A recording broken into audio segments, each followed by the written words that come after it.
আসসালামু আলাইকুম। আজকে আমরা বানিয়েছি ব্রেড পাকোড়া। তো পুরো প্রণালীটা চলেন দেখে আসি।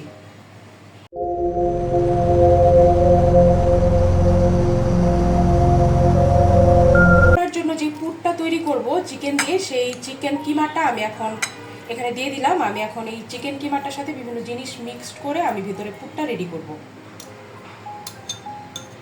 আমি দিয়ে দিব এখানে হাফ চা চামচের মতো রসুন বাটা, হাফ চা চামচের মতো আদা বাটা, 2 চা চামচের মতো সয়া সস, তারপরে দিয়ে দিব গাজর কুচি, এটা আমি 2 চা চামচের মতোই ব্যবহার করব। তারপরে দিয়ে দিব পেঁয়াজ কুচি, এটাও 2 চা চামচের মতো দিয়ে দিলাম। আর 1 চা চামচের মতো দিব কাঁচামরিচ কুচি, 1 চা চামচের মতো দিয়ে দিলাম টমেটো কেচাপ। এখন আমি সবগুলো একসাথে মিক্স করব।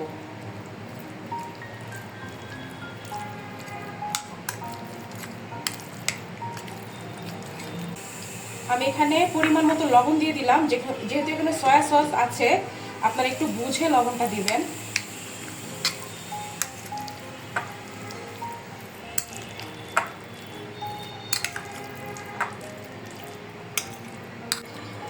আমাদের এই চিকেন কিমা এটা মাখানোর শেষ। আমি এটা কিছুক্ষণ রেখে দিব, 5 মিনিটের মতো। তারপরে আমি বাকি কাজে চলে যাব।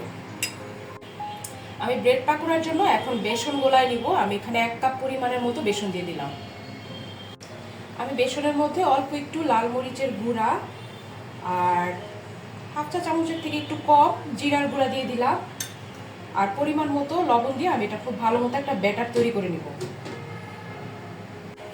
আমি এখন অল্প অল্প পানি দিয়ে আমি বেসনটা গোলায় নিব।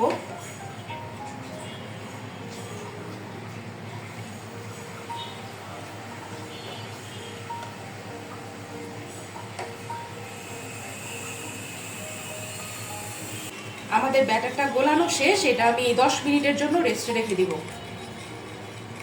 আচ্ছা, ব্রেড পাকোড়ার জন্য আমরা যে ব্রেডটা নিয়েছি নরমাল পাউরুটি, এটার আমি সাইডগুলো একটু কেটে নিব। কেটে নিয়ে এটার একটা শেপ দিব।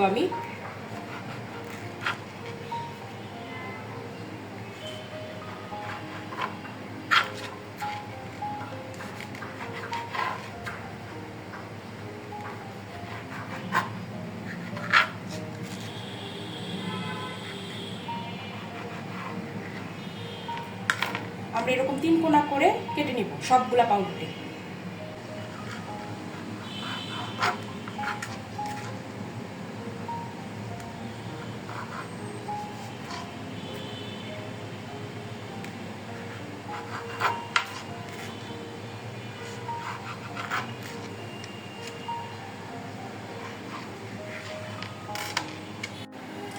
এখন আমরা ব্রেড পাকোড়ার স্যান্ডউইচটা বানাবো। আমি একটা করে ব্রেড নিব আর মাঝখানে যে পুরটা তৈরি করেছি চিকেনের, আমি এটা দিয়ে দিব।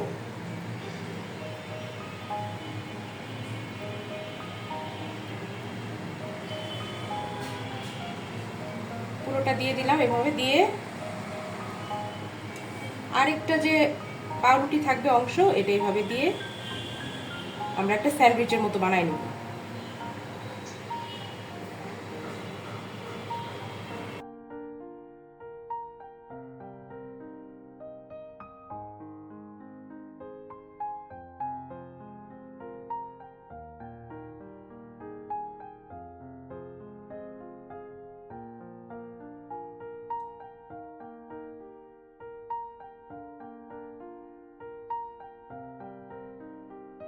আমরা এখন ভাজার জন্য তেল দিয়ে দিব।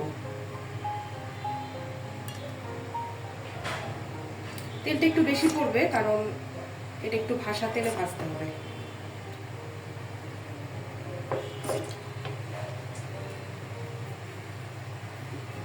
আমরা যে বেসনের যে ব্যাটারটা বানিয়েছিলাম, এটাতে আমরা পাউরুটিগুলা ডিপ করব। ডিপ করে সাথে সাথে এটা তেলের মধ্যে দিয়ে দিতে হবে।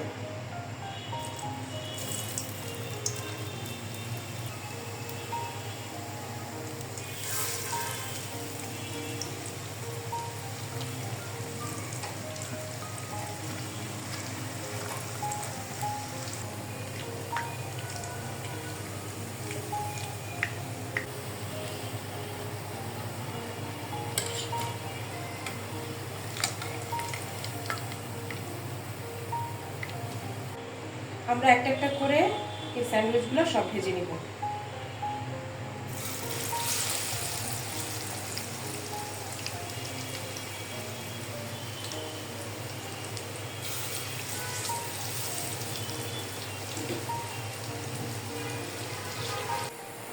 আমাদের ভাজা হয়ে গেছে, আমরা উঠাই নিব।